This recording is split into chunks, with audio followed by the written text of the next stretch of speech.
entered university, and I was like the first semester, like the first 2 semesters, it was a disaster for me. Grades, my mood, because I was like, I spent all this time to get in it. It's not fun, not enjoying it. It's not nothing. I didn't have an idea of, and I was young, like, I don't know. And it happens over and over for people. But those first 2 years, I really had this feeling that, what an awful place I got myself after all this effort.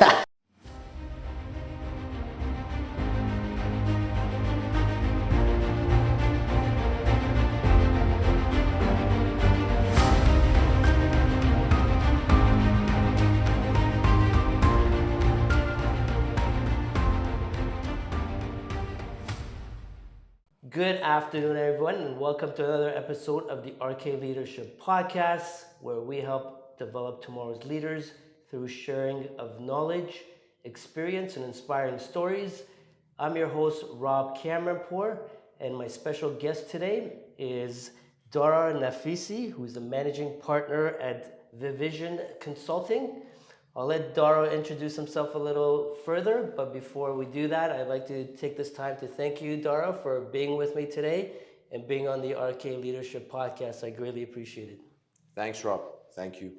Yeah, it's a pleasure to be here. And a little bit about myself. Well, Vivision Consulting is a venture that we started with a partner since January 24th. Like, it was a soft launch, and it's still in the earlier phases. But we do management consulting, problem solving methods. So on the management side, it's not engineering consulting. A lot of people ask it. It's not per se consulting at a specific function, more on the management side with small and medium sized business owners.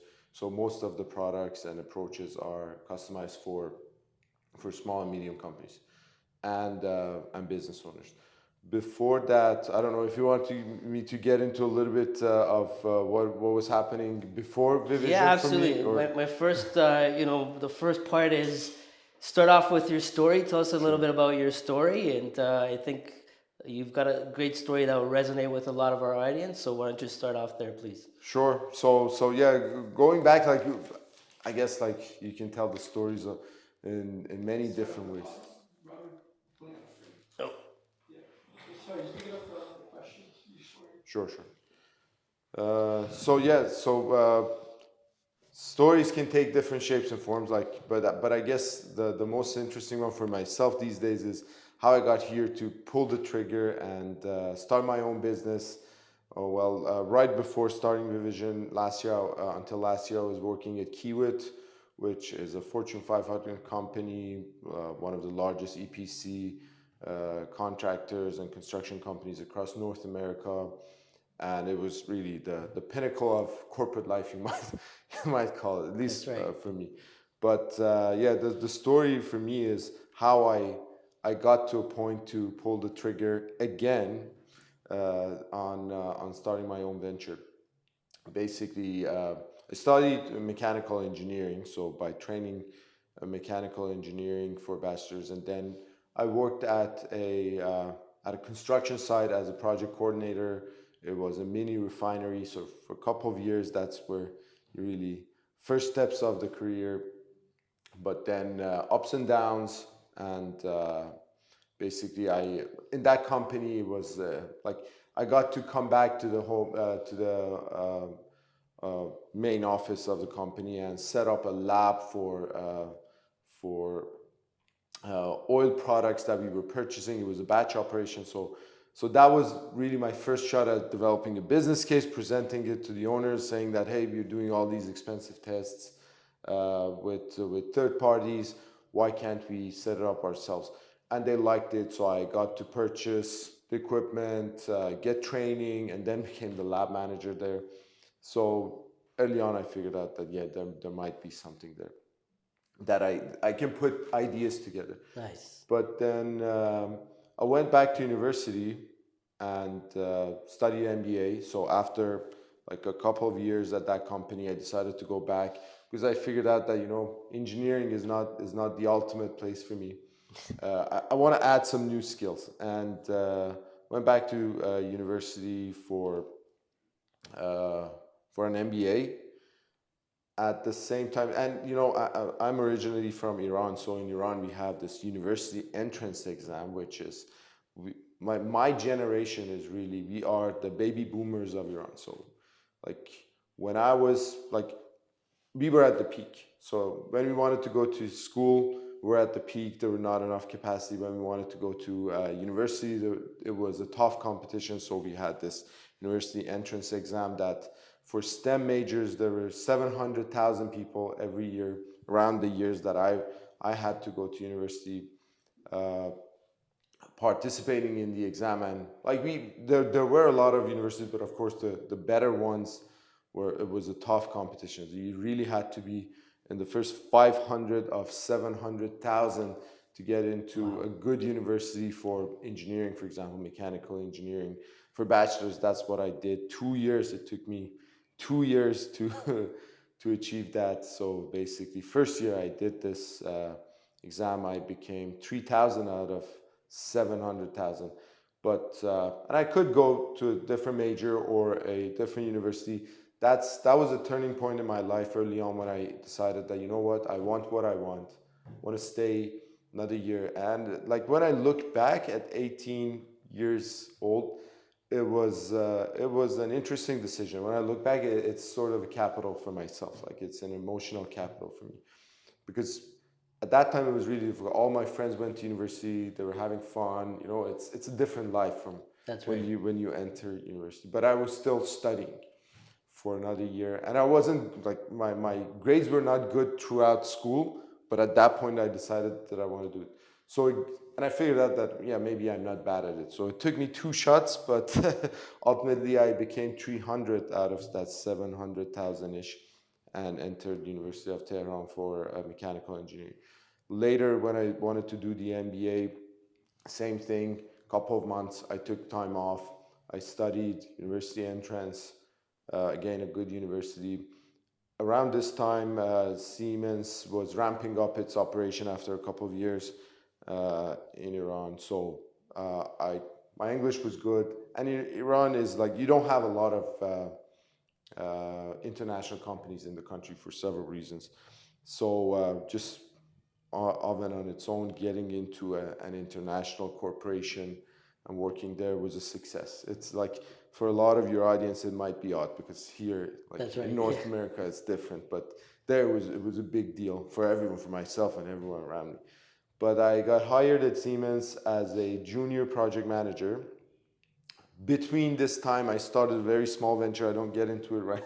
Like it was a small venture, but it gave me some good learnings. But then, so alongside doing my MBA, I started at Siemens as a project manager, junior project manager in oil and gas, and moved up. And then there was a change in the management of the company. It was an interesting story how like Siemens, a German company, you have hierarchy, all the things that are present in a corporation structure. But I got the chance to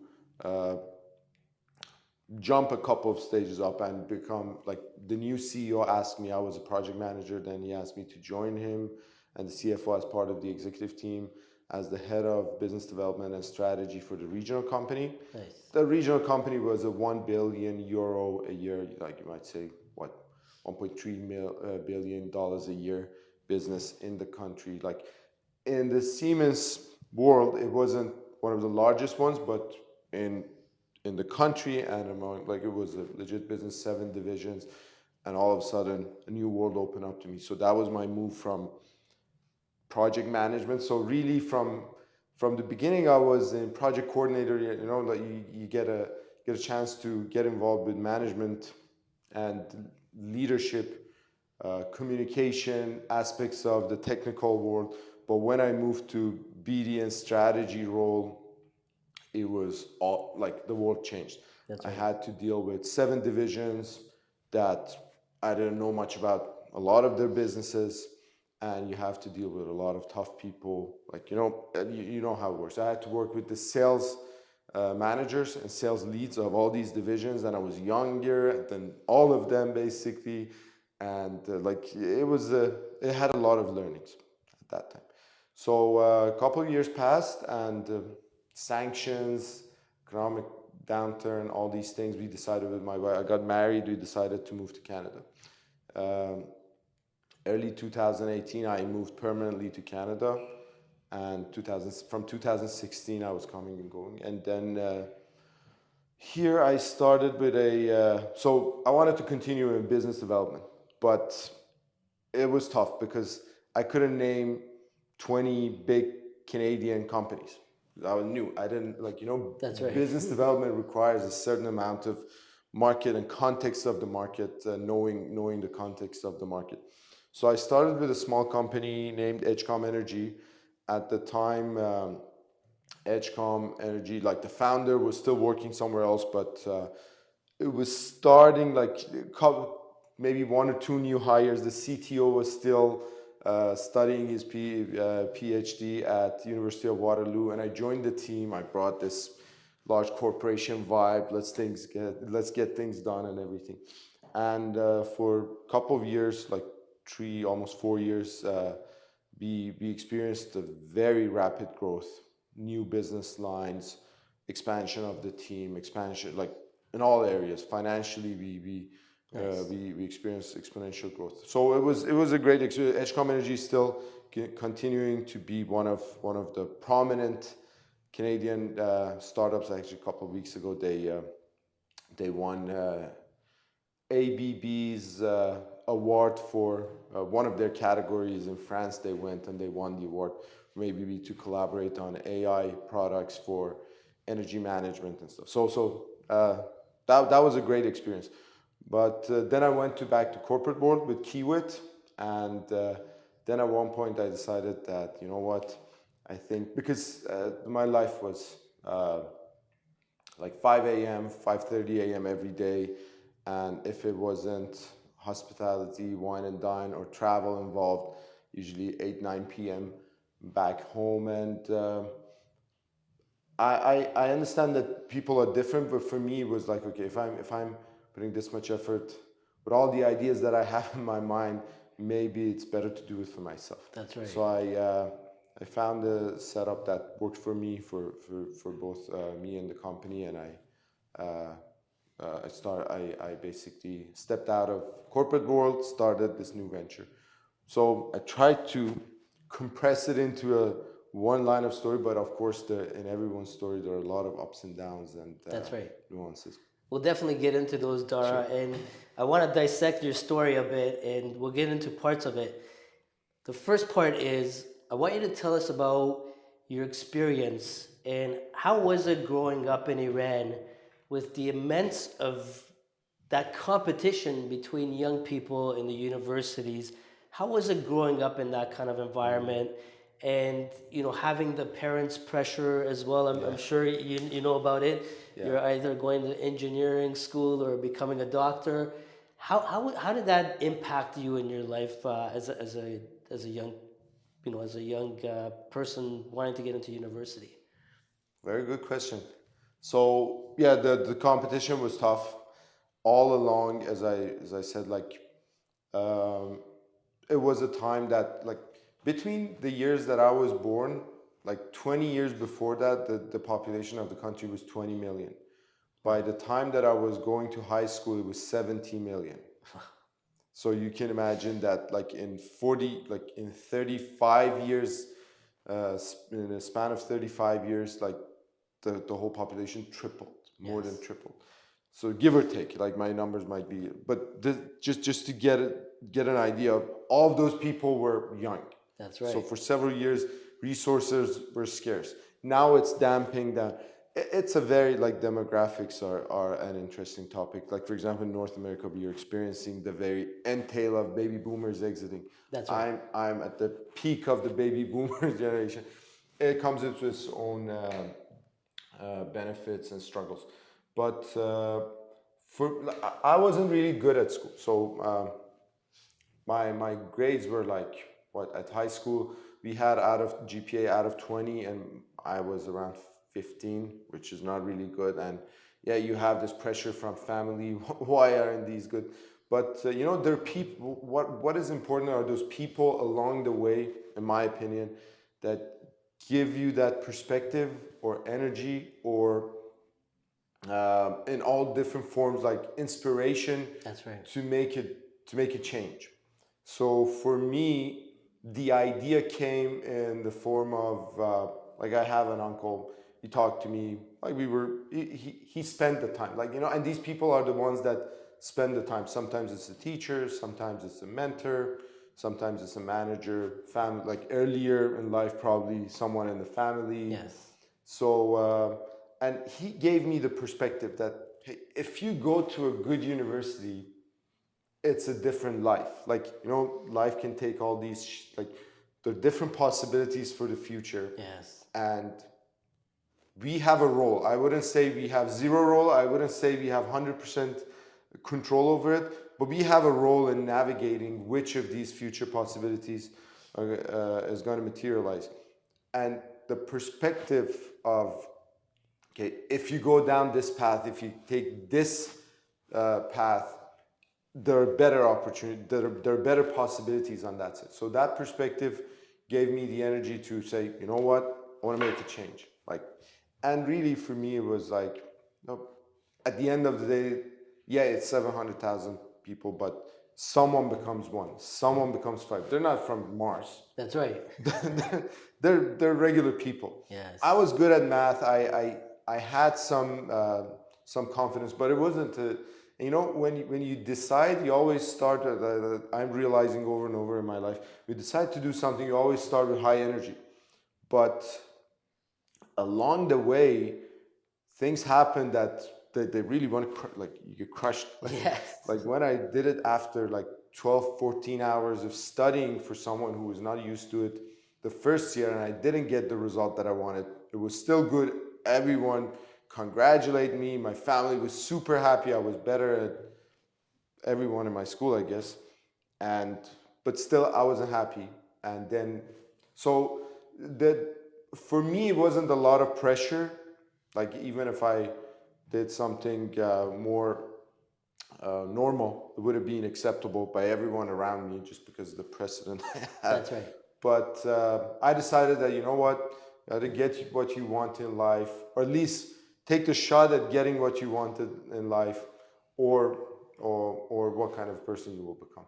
So for me, that became a capital for my life. Like every time that there's a hardship, I think back, couple of incidents. Really, that was the first time that I was that I could do something for myself, and I did it. And I said, look, you're this type of person. So I don't know. Of course, failures come along the way, and basically it would have been a failure the first time for me. And actually, the second time when I got into university, it wasn't as pleasant because I figured out that it might not be the best major, best university for me.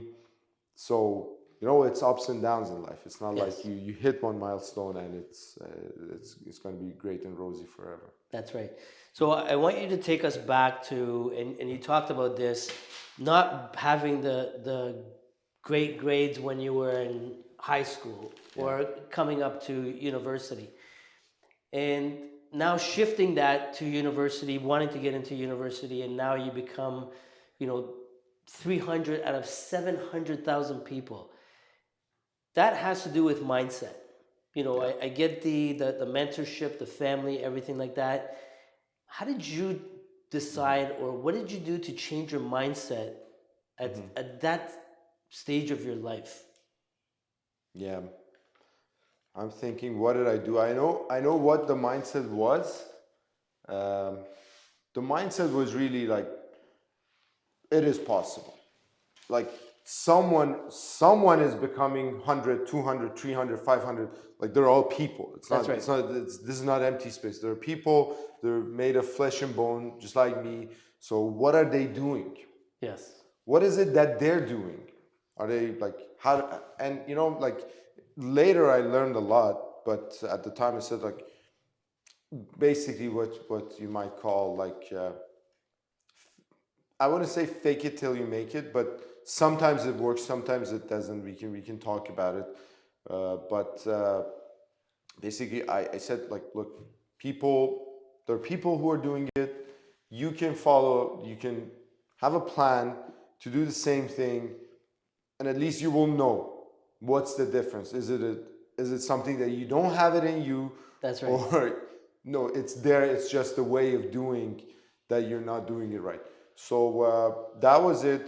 Of course, people showing the way, like good teachers.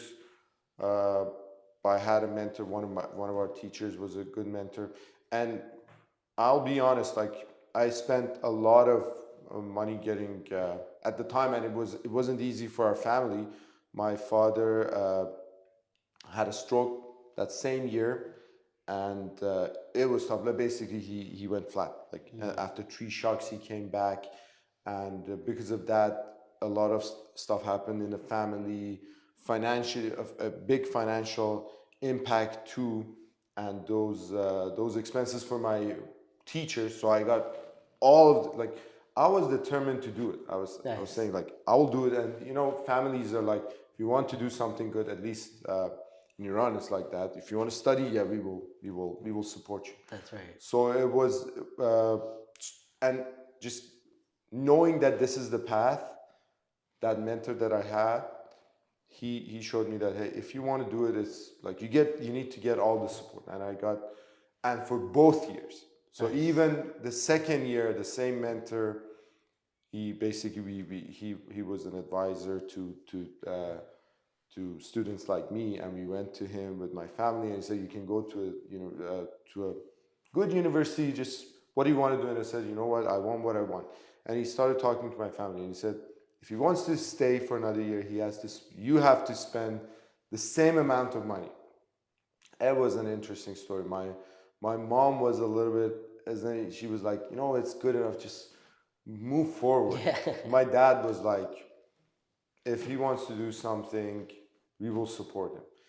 These type of things that I always see the role of people along the way. Yes. All those teachers, but that advisor in particular, family, a lot of times in those earlier times that they have a lot of impact on the person. The mindset was coming from me, the determination, the intention, I would call it, the intention. I had the intention of making something happen. I was determined in my intention, others supported. So I would put it this way. Yeah. Awesome. Now, I actually had a recent podcast where I talked about this, and being an engineer, I think you and I are on the same page, and you gave me a really, when we had a discussion, you gave me this great analogy of the Madagascar analogy. Can you kind of explain that to us? Yeah. There's this animation movie, Madagascar, that these penguins are. A lot of your audience might have seen it. It's a famous one, especially if they have children at home. But these penguins want to escape the zoo to get to their homeland. Basically, like they want to go to the pole, like South Pole or North Pole, because they think that, hey, we don't belong here. We got to go to. And the whole movie is around their. It's not a whole movie, but it's their endeavor that creates the story, and they steal a ship. They do all sorts of things to get there. And when they get to the South Pole, they're standing there, and the wind is blowing. They're like, what an awful place. Yeah. We did all this thing for this, and for me it was the same thing. I entered university, and I was like, the first semester, like the first 2 semesters, it was a disaster for me. Grades, my mood, because I was like, I spent all this time to get in. It's not fun, not enjoying it. It's not nothing. I didn't have an idea of, and I was young, like, I don't know. And it happens over and over for people. But those first 2 years, I really had this feeling that, what an awful place I got myself after all this effort. But like later, when time passes, it gives a new perspective to happening. So when I look back right now, I think that, am I okay with who I am right now? everything is part of the story. That's right. So the goods and bads, and that's what made me here. So that maybe always brings me to the point that if I want to judge my past, I have to look at my present. That's right. And if I'm happy, content, not happy, you can't always be happy, but I'm okay. I'm like, okay, I've had a good life so far. Then it justifies it. That's right. So I got to ask you this question, and again, being from the same culture, the engineering piece, was it your idea, or was it more of the influence from your family and or your parents, basically? There wasn't any other way. Basically. There was no other way. Like, it's not. I would say it was the influence, but not necessarily the influence of the family. Like, we live in the context of our societies, and these societies, for the most part, shape a lot of what we desire. So for me, I was good at math, so I couldn't, like, if I go back, I might do a different major, I might do a different thing. Like, now I know, but there's no way of knowing back then, at least for me. And that's another thing. Someone might be lucky. Like, I was lucky I had that uncle that showed me that you got to go to a good university. Someone might be lucky having an uncle or an aunt that can tell them, hey, let's talk. I'll guide you through selecting your major, for example. That's right. It comes in there, like, good luck comes in different shapes and forms. You got to get what's offered, and the rest is like, you can't have it all. That's right. So having said that, if you were to give advice to the 20-year-old Dara, what would that advice be? Yeah, I have this a lot, and I think it's been consistent. First and foremost, my thing is you're doing good, just keep going. Like, just keep going is something that I would say, but in particular, I don't know, I might just say study a little bit more, those couple first semesters at the university, you'll pass, this phase will pass. Probably I would say, like, I like what I studied. I love it, actually. Like, at the time it was very difficult for me. That's right. And now I'm like, it is who I am. I cannot not like myself. Yeah. So shapes the outcomes. Yeah. Right? Yeah. And I wouldn't change a lot. I would just tell the 20-year-old Dara, put a little bit more effort in the things that are good for you, and waste less time on things that are just a phase. That's right. And that's an excellent answer, by the way, because if you were to go back and not change anything, then you wouldn't be where you are today. And like you said, if you're content, that means this was a part of your story. Yeah. This is part of who made Dara, like how Dara was made throughout the years. So that's a great answer.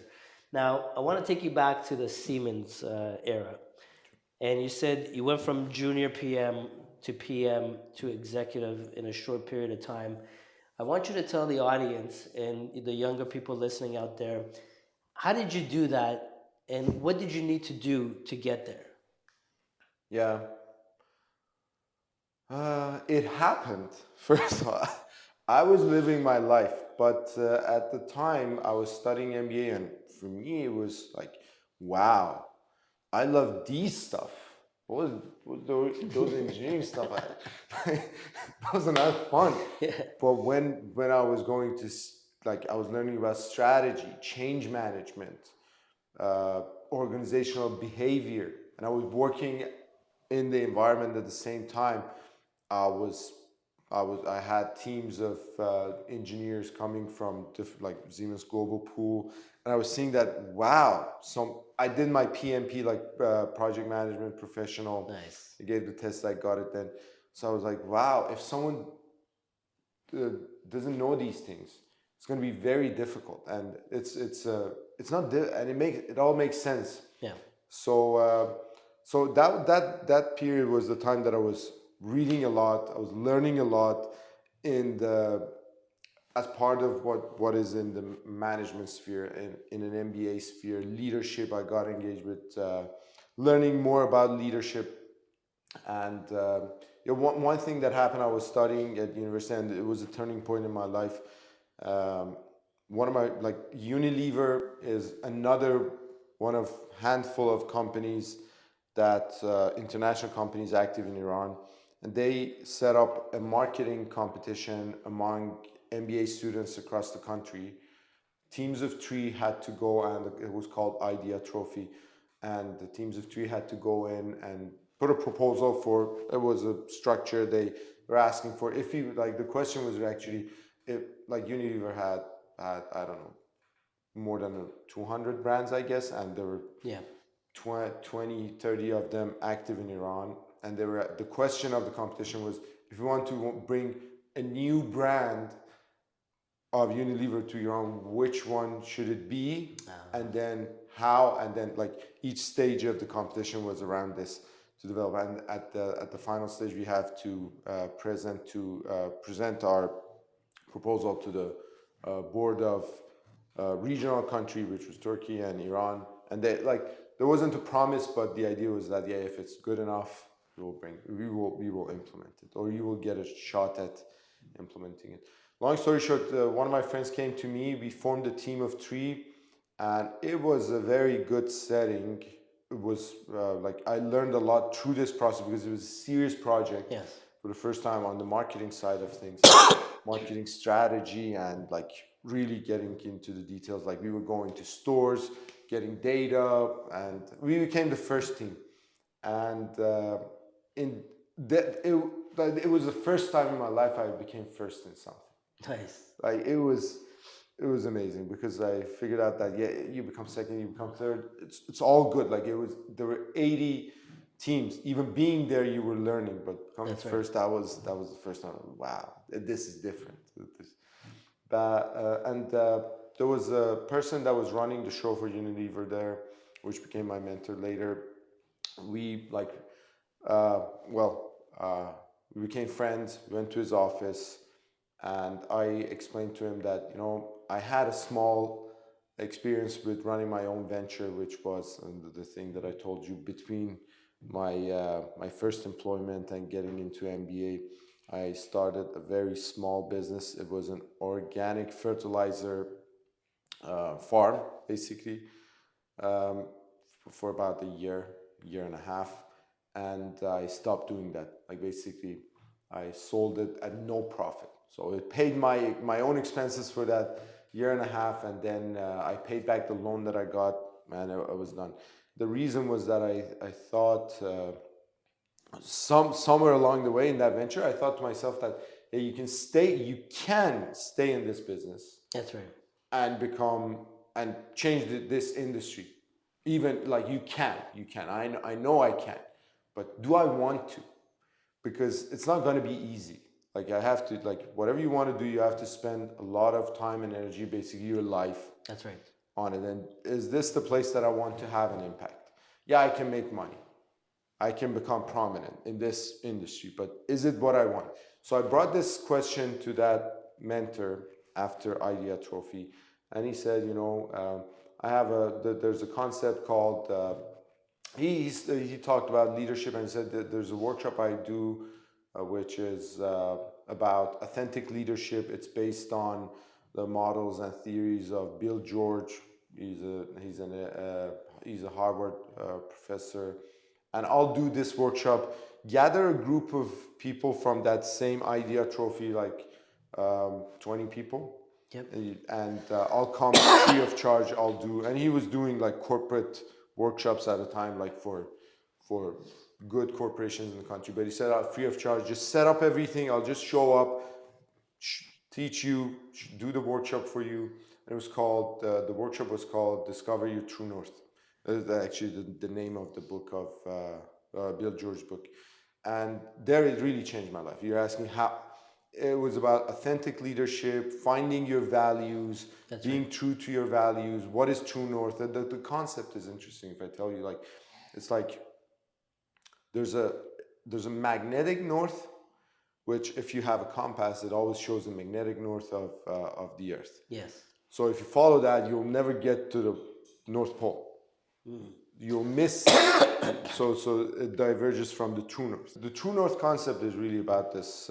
Magnetic north is what society wants you to do, pushes you towards doing, like get rich, get famous, study engineering, whatever it is. Like the different times of different things. And you think, if I do this, it will make me happy. You follow that path, you'll never become happy because it's a magnetic north. It's not a true north. You're not reaching there. And what is true north is your values. Like, and I had this example. It's like really shows it. And these develop through time. These are the gems that you take with yourself from these experiences. Like, and it's like my sister. One of my sisters. She loved animals. And in Iran, like, everyone's saying, like, you gotta go and study something, but she was helping these animals with building shelters, like street dogs and stuff. And everyone was like, you know what, you're wasting your time. You're wasting your time. And no one was approving her. But she stayed true to her values. Nice. And then after a while, everything changes when you stay true to your values. After a while, it was like, when I was sitting there, like right now, I'm telling you this, and I'm proud of it, because they built a shelter. They raised funds, they built a shelter, and all of a sudden it becomes something good. Yes. So when people follow their values, people might approve or might not approve at the beginning, but ultimately, first of all, they don't care because they're content, because they're doing what, and then the magic happens there, because after a while, all of a sudden, you find people that are willing to contribute to your cause. That's right. That's the essence of leadership. The essence of leadership is me wanting to contribute to your cause without you really pushing me. That's the essence of it. So this authentic leadership was the idea was that if you follow your values, you find your values, define your values, refine your values, you be true to them. After a while, you will have people who are following you. But even if it doesn't happen, you don't care. You're leading your life, first and foremost. But the magic happens, and you will start having people that will follow your cause. Yes. Will contribute. So I learned these stuff, and I started implementing all of them in my day-to-day work. My projects were like hitting all the KPIs, exceeding expectations, like like we had a huge, like it was in oil and gas, so clients were huge customers, like organization. Anyways, so I was able to add to our scope, and a small project that I had suddenly became like 5 times larger because we were adding to scope. And the way it happened that I went up, like one day I was sitting at the canteen, like having lunch, and there were 2 gentlemen sitting at the table. I realized that they're not Iranian, started talking to them, and the level that I was to the division head was 2 people in between. Mm-hmm. We had 7 divisions, and we started talking, and somewhere in the middle of the conversation, I realized that these are the division head and commercial controller, like basically like the CFO of that division. Nice. For another division, for energy management division. I was in power and gas, and one of them was French, one of them was German, and so it was like, but I was expressing myself freely, and basically Sam like we clicked and said, come to my office. So like they were at a different floor altogether, and I was usually at the site. I don't know what's happening in the corporate office and everything. So I went there, we exchanged books, all these things happened. Somewhere in the middle, I got a very good job offer from another company, and it was like 3 times what I was earning at Siemens. So after a lot of ups and downs, I was ready to move. I went to Sam's office to say goodbye and like basically say, hey, I want to give you books back, like the books that we had exchanged. And he said, Are you leaving? You shouldn't leave. Have you signed the contract? You don't do it. You have to talk to like Andreas, our HR man. You have to talk to Andreas. Don't make any decisions. And then I said, okay, calm down, okay.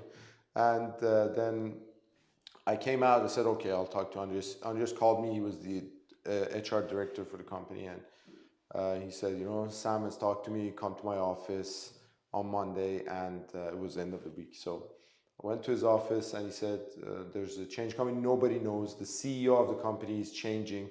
Sam is becoming the new CEO. Nobody knows. This will happen in the next 3-4 months. I don't know, 5 months, whatever. But he's proposing you for this head of business development and strategy role, because at the time there was a German person there. He had to go back to Germany.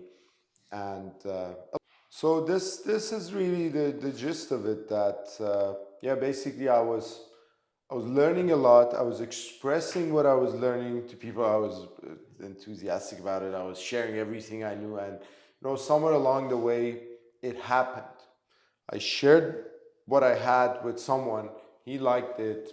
He figured out something, and he had to help me a lot through that phase of transforming from a project manager to a BD strategy person, really heading a team and doing those type of things. But somewhere along the way, I was true to my values, which are fairness, sharing, learning, all these things, which I figured out. And somewhere along the way, somebody picked me up. Nice. So that was the story, yeah. Awesome. Now, before we're getting towards the end of the podcast, I want to quickly ask you, what are your goals with the Vision, your new consulting company? What are you expecting? The organizations that you approach, what are you hoping they get out of your consulting with them? Good question. So, when I wanted to plan this company, I was thinking, okay, going back through my life, ups and downs, because there's where you find those gems. So I figured out that I've experienced some magical moments. People from outside, when they look at the story now, we talked a little bit about it, and but a lot of people, when they look at me from where I came to where I went, it's like, for myself and others, people have magical experiences. That's right. And normal progress happens. Like you put a lot of effort, you will get normal progress. But there's a formula for extraordinary results, extraordinary happenings. I call it magical, like those magical moments. And basically, the promise is to create those magical moments for our clients. Now, the ways that we are doing it, there are a couple of different ways, but one of them is really leadership development. That might be relevant to what we do. So we have problem solving, like it's a traditional consulting way of solving management problems. But on the leadership side of things, past couple of years, I've always been for many years I've been very interested in this concept of managing your energy, not your time. So this is an article published in Harvard Business Review many years ago. I read it and I got deep into it. It puts this lens that instead of trying, time is limited. You have 24 hours a day. You can't really expand it, but energy is limitless. So, and it goes if you divide energy into 4 pillars: physical energy, mental energy, emotional energy, and spiritual energy. That's right. Where basically you say physical energy is where you get your energy to do things. Mental energy is the energy of focusing. So we say mentally focused. And if you're emotionally connected, so your fast thinking brain, basically the one that does 95% of decisions. You see someone within 5 seconds, you would know what's going to happen next with that person. What are your decisions? That is the emotion side, which has a lot of leverage.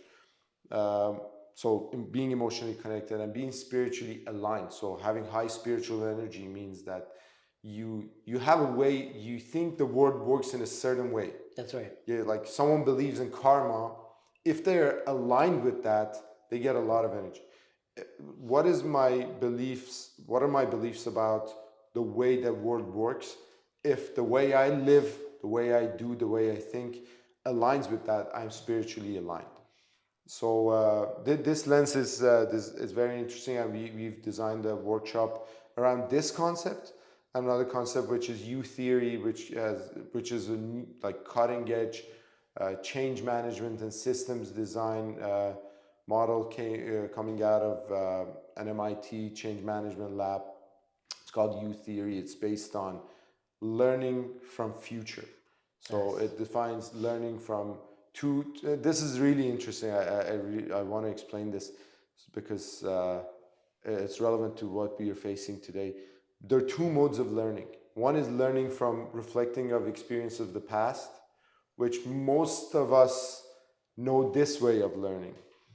And there's a new way of learning, which is learning from the future, or learning by materializing the best future possibilities. So learning from future, what are the best future possibilities and how can we get there? And if you think about it, AI is finishing learning from the past. That's right. Like we can never compete with that. But learning from future is a domain that is reserved for human beings, because we have the capability of sensing what's coming. And there are a lot of interesting experiences that show that it exists. It's just we haven't practiced it. In some practices, it's been prominent for many years, sensing what's coming. That's right. But we've gone down the path of logic too much in our era. So this U theory tries to articulate how we can learn from the source, go deeper, and it's really so by combining these, we are offering a leadership training workshop called Pulse: Productivity Using Sustained Energy and Productivity Using Leadership and Sustained Energy. And basically this combines these two concepts of action learning, learning from the future, and having high levels of energy for creating change. Awesome. Okay. Definitely looking forward to attending one of your workshops and even collaborating with you in the near future. So before we wrap up the podcast, we've come to the segment which I call rapid fire questions. Sure. I'll be asking you some questions and you just tell me the first thing that comes in your mind. Perfect. So how important is mentorship, and how should young people find a mentor? It is very important. So is it rapid? Like how rapid? Can I get into the details, or what kind of answer? Keep it at high level. Keep it at high level. Yeah. So you have to be open with people, like show vulnerability, ask for help. A lot of times we like, especially as you grow and you become something of yourself, like you tend to say, I'm good. Yes. Not asking for help is not going to help someone becoming your mentor. You have to show vulnerability, ask what you need, and somewhere along the way, someone who might be right for you can pick you up and say, offer help. If you don't ask for help, it's very difficult for the right person to offer help. Just ask. Yeah, just ask. What's the best way to strengthen your mindset? To strengthen your mindset. For me, it's at the toughest times, looking at the big picture. At the high level, like when the going gets really tough, I reserve to the fact that, you know what, at the end of the day, what's going to happen? Like we are all destined for the same destiny. So you know what, at least take the shot. There's something for me to do here. So there are a couple of things that I use for myself, but one of them is zooming out, seeing the big picture. Nothing's that important. And then there are other things like so this is really, if it's rapid fire, I'll keep it. Awesome. What's the best advice you've ever received in your life? Wow. There are many good advice I received in my life. What stood out to you till now? I don't know. It's rapid question. Yeah. So I'll say what, like maybe not the best, but what came to my mind. I had a mentor when I came to Canada early on, and he said he talked about social awareness.